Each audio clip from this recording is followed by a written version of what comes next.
Bonsoir amis et téléspectateurs de Sen Jeune TV tey nag ñu ngi fii ci Maryland su ngeen déggee Maryland mooy complexe sportif bi nga xam ni mu ngi basé wu fii ci Kolda donc tey nag xam nga ni seen émission yeesal suñu sport mooy émission bi nga xam ni dinañ waxtaanee li jëm ci sport waaye également dinañ waxtaan li jëm ci santé mentale tey nag dinañ am contentement ak mbégte bu rëy pour ànd ak coach Bouba pour waxtaanee li jëm ci sport ak santé mentale donc su baaxee mën nañ dugg ci salle bi pour xool li xew ci biir.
Maryland ànd ci ak coach Bouba xam ngeen ni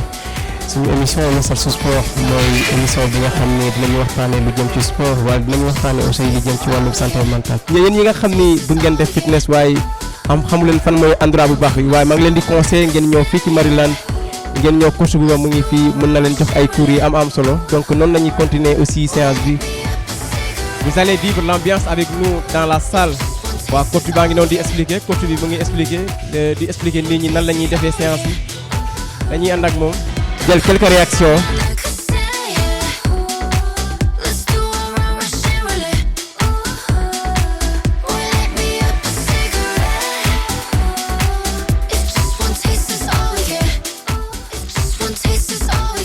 mais sport bi dafa tax man ma bàyyi yooyu yëpp ay kaani lu ma doon lekk lu ko bàyyi naa lekk loolu yëpp moo tax may motivé may ñëw sport waaw loolu moo gën a tax ma ñëw sax. mais bi nga dalee def sport ba gis nga ni loolu wàññeeku na. waaw wàññeeku na bu baax a baax ba ci poids bi sax ba ci poids bi. lii de moom suñ koy am fu ne dañuy jël entraînement bi wax dëgg yàlla moom c'est excellent. Un exercice de l'un des plus importants quand on est en salle de sport, c'est-à-dire le cardio qui permet d'avoir de l'endurance, qui permet aussi de, comme je l'ai dit tout à l'heure, d'avoir une parfaite coordination et de maîtriser certains gestes. D'accord. Donc c'est important pour nous. Bon, moi de nature, de base, je suis un sportif parce que depuis tout jeune, je faisais du sport. Je suis issu d'une famille de sportifs et surtout aussi, le sport est l'élément important pour la santé. Il ne faut pas boire des médicaments, il ne faut pas aller à l'hôpital. Si on veut être en bonne santé, il faut pratiquer le sport. Comme on le dit, le dicton mens sana in corpore sano. Ça veut dire un esprit sain dans un corps sain. Donc c'est. Qu'est-ce que vous pouvez nous dire sur la santé mentale? Bon, la santé mentale, bon, comme je le dis, c'est un lien direct avec le sport. Parce qu'il y a de petites maladies que les gens contractent. C'est juste par absence de sport ou bien absence d'activité physique. Même si on ne fait pas de sport, il est recommandé en tout cas de pratiquer de l'activité physique, même la marche, bouger chez soi, faire de la corde, etc. Donc ça permet de maintenir une bonne santé physique et mentale surtout. Dégager le stress, enlever les soucis de la vie, etc. Donc il faut au minimum faire 1 heure de sport par jour ou 30 minutes selon les convenances de la personne. Quel est le conseil que vous pouvez donner à la jeunesse? Bon, le conseil que je donne, c'est la même chose. Hein. Nous, on est toujours jeunes, mais on a quand même dépassé une certaine génération et on pratique toujours le sport de manière intense. En dehors de la salle de sport, je fais la musculation, je vais au terrain de football, je suis toujours gardien de but. Donc je conseille à la jeune génération, s'ils veulent se maintenir en bonne santé, avoir en tout cas un bon mental, qu'ils pratiquent le sport régulièrement. En tout cas, c'est le conseil principal que je donne. Et c'est sûr que c'est le même conseil que les médecins vont leur donner aussi. Donc à vous, la jeune génération, commencez dès maintenant à pratiquer le sport si vous ne le faisiez pas. Si vous étiez en train de faire du sport, poursuivez. merci beaucoup tey monsieur Ndiaye lañ amoon bi nga xam ni mooy administrateur espace numérique ouvert bu Kolda moom lañ amaloon léegi nii laaj nañ ko ci lu jëm ci sport waaye également laaj nañ ko lu jëm ci santé mentale donc dinañ am mbégte aussi ànd ak ci ñu jëlaat benn jigéen bu am maana jigéen bi nga xam ni mu ngi fële ci direction générale bu cadre de vie waaye également mu nekk ndaanaan bu mag a mag nekk fële ci Forum Civil donc mooy Diary Baldé nuyu naa la. Merci beaucoup Sankumba, comment vas-tu? Ça va, je vais très bien. Noo gisee séance tey bi? Macha allah tey moom ñu ngi def loo xamante ne lu baax la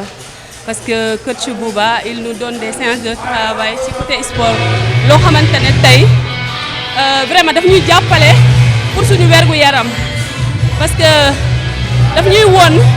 carrément da ngay xam ne kii c'est un professionnel lu ñuy jàngal par exemple yaa ngi gis tour bu ñuy def nii. c'est-à-dire dañoo nekk di def séance de travail yi ñuy def semaine bi par semaine chaque jour dañ ko defaale yëpp tey benn yoon mooy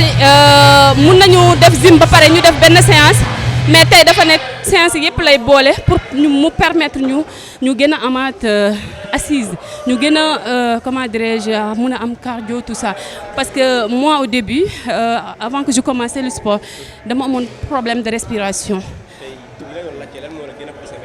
Exactement dama toog ma am poids trop sax ba pare pour ma nooy problème la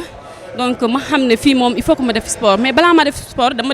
dem hôpital ñu ne ma j'ai trop de graisse donc ma xam ne il faut ma ñëw ma def sport pour ma mun a relaxer wu un tout petit peu mais depuis ma commencé il y a de cela 1 mois je ne regrette pas parce que ma respiration dafa normale le mardi passé j'étais à l'hôpital et on m'a dit que ça va ça commence à aller.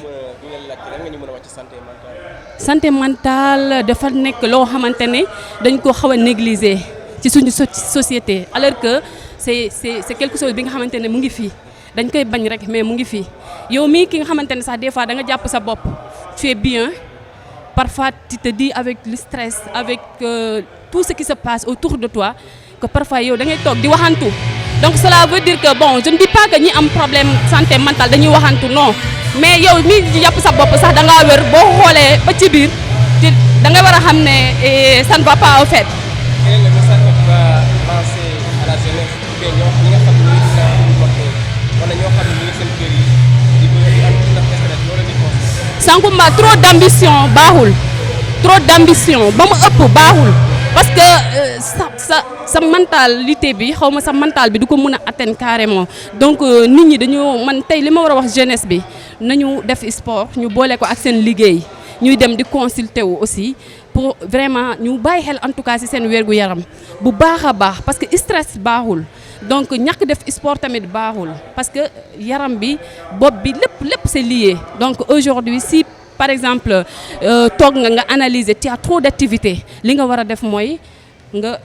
def sport. il faut que nit ñi ñu focaliser wu ci sport bi ñu bañ a négliger seen santé bi. te tamit képp koo xamante ne gis nañu ne dafa feebar dafa am problème mental nit ñi nañ ko taxaw nañ ko jàppale nañu ko famille bu ñu ber ñi nga xamante ne aujourd'hui ça ne va pas nañ leen jàppale bu baax a baax ñu pour ñu mun leen indiwaat ci société bi comprendre nga exactement. Merci beaucoup Diary. C'est bien. kon noonu la ñuy continuer suñu émission yeesal suñu sport bi nga xam ni waxtaane nañ sànq sport waaye également dinañ waxtaane li nga xam ni li jëm ci santé mentale xam ngeen ni nag ku wax sport nag wax santé mentale.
mag ñi dañ fiy ñëw di def sport andi ci ak les professionnels aussi mais nit ñi nag li ma ci gën a neex mooy nit ñi bu ñuy def sport bi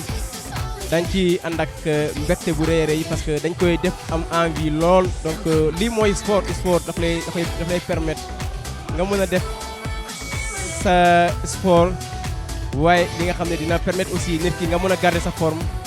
mën a faj jàngoro yu bëri yu nekk sa yaram.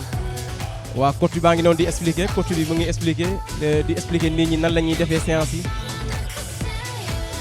dañuy ànd ak moom.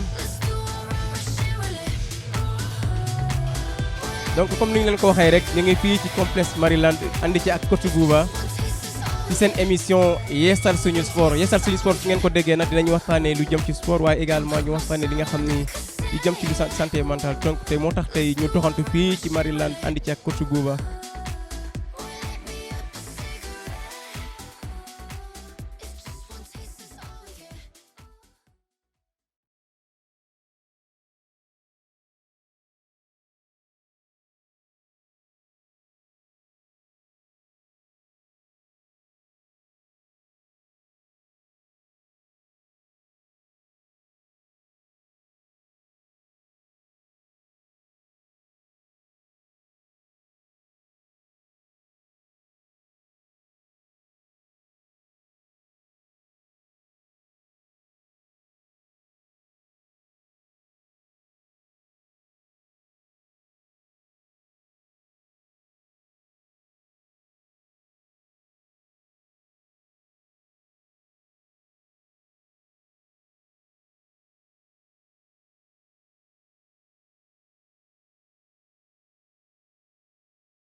One taste is all we get. Then put my song on the cassette. Let's do a run, rush and roulette. Boy, light me up a cigarette. If just one taste is all we get. One taste is all we get. Then put my song on the cassette. Let's do a run, rush and roulette. Boy, light me up a cigarette. mbokk yi comme ni leen ko waxee ñu ngi yoon fii ci Maryland léegi lañ ci jeexal première séance bi donc coach maa ngi leen nuyu tey naka ngeen dundee première séance bi ak sa éléments yi. dañuy travailler tout le corps presque parce que circuit training ku ko wax rek sport complet la dañuy liggéey yaram bi yëpp la ñuy liggéey assisté nga léegi séance bi bu def nañu squat xam nga liggéey nañ loxo yi partie du corps yi yëpp sollicité nañ quoi waaw parce que dañuy def fitness bi lundi mardi mercredi après les jeudis ñu def circuit training travail tout le corps vendredi aussi après bu ñu ñëwee def ay body combat attaque renforcement. bon liggéey nañ fii lu bëri parce que fii travail nañ fi cardio def nañu squat def nañu ay pompe tamit liggéey nañ tamit souplesse tamit si biir circuit training bi quoi parce que moom lépp la englobé quoi y a tout là-bas da ngay liggéey yaram bi yëpp day liggéey boo nekkee circuit training rek. ay obstacles lañ fi def presque boo xoolee def nañu plus de 8 obstacles yi nga xamante ne gars yi dañ koy traversé ñu jàll ko léegi étape bu nekk da nga koy def 2 séances après nga dem si beneen étape bi nga def ko 2 séances nga jàll temps de récupération bi 30 secondes après nga romb boo paree boobu noonu boo paree 2 séances yi après nga récupérer 1 minute après on continue encore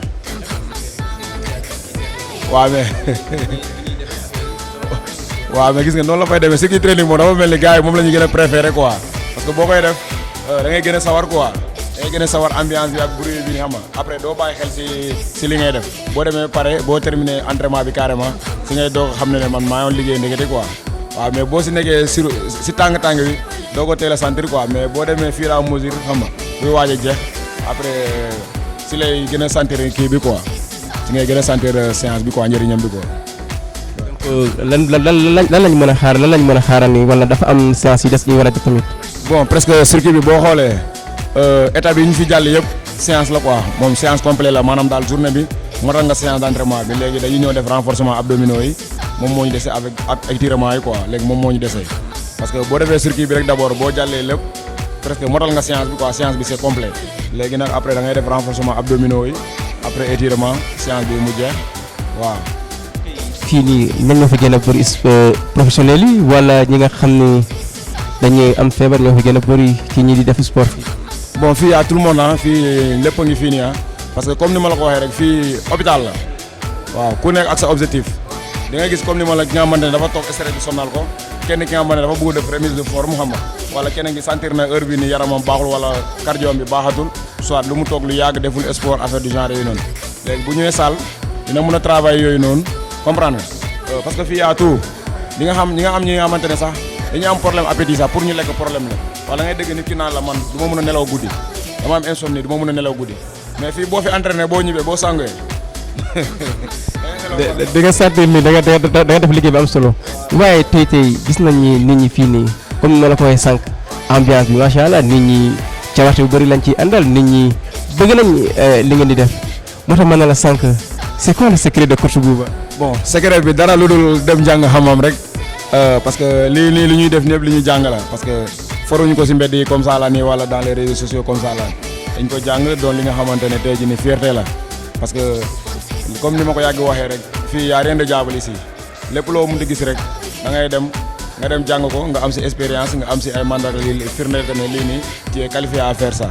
léegi nag loolu noonu boo amee bagage yu toll noonu da ngay ñëw da boo ko exploité da day facile si yow parce que déjà li nga jàng li nga maîtriser la parce que ñun tey jii nii mënoon nañu toog Dakar wala toog feneen di fa entraîner di salle jàmbur di fa feeku mais on a préféré ñëw fii suñu dëgg exploité fii ni suñu expérience bi xamal ni lii lañ demoon jàngi kon pourquoi pas ñëw ñu woon ko doomu Kolda yi fii ñoom tamit xam nga ñu. est-ce que tey parmi ñi fi fekk est-ce que am na ñoo xam ni dañu am li nga wax li ñuy woowee trouble mentaux am na ñi nga xam ni da nga leen di gis rek comme sànq suñu première émission bi waxtaanee nañ ci lu jëm ci wàllum stress waxtaanee nañ ci lu jëm ci wàllum trouble mentaux est-ce que ci ñi fi nekk da ngay gis ñi nga xam ni am nañ trouble mentaux wala am na ñoo xam ni am nañ li ñuy woowee stress. voilà effectivement parce que am na ay famille yi nga xamante ne dañuy am cas yu mel noonu mais des fois famille bi tamit dañu mën a jàpp ñoom ñoo war a mën a jàppale gars yi boo amee cas yu mel noonu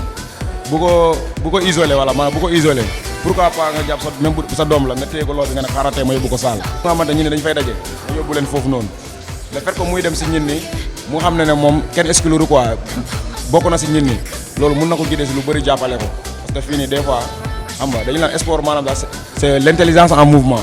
parce que les mouvements yi ñuy def fii nii boo amul yenn intelligence yi doo ko mën a def parce que da ngay fàtte mais boo amee saar cas yu mel noonu boo ko indee fii nii buy def répétition yi muy def comme ñëpp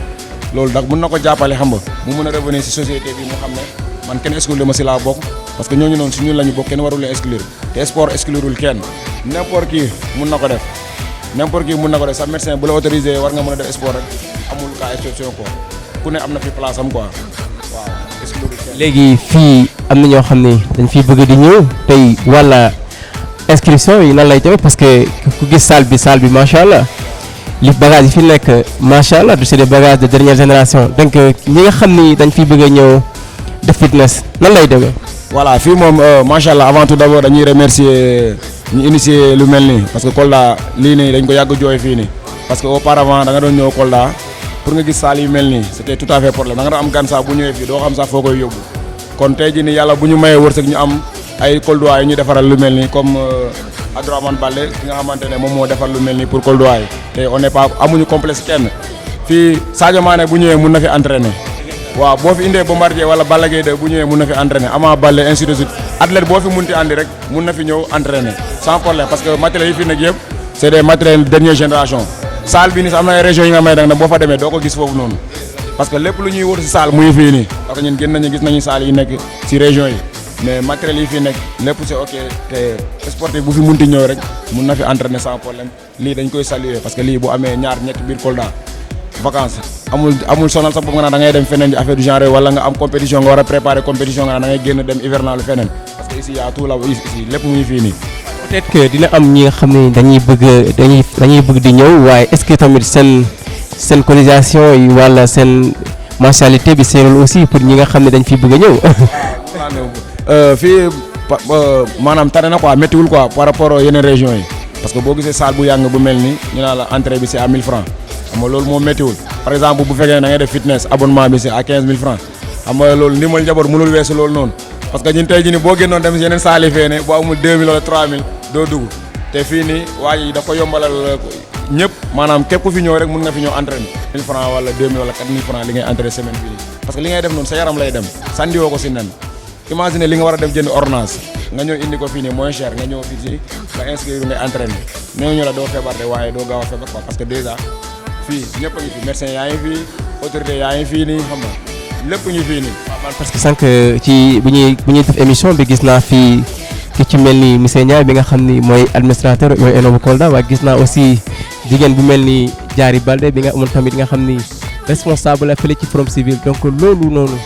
moo tax ma ne la sànq bu ñuy dooree waxtaan bi ma ne la lan mooy si secret parce que ñi ma fi gis ay autorité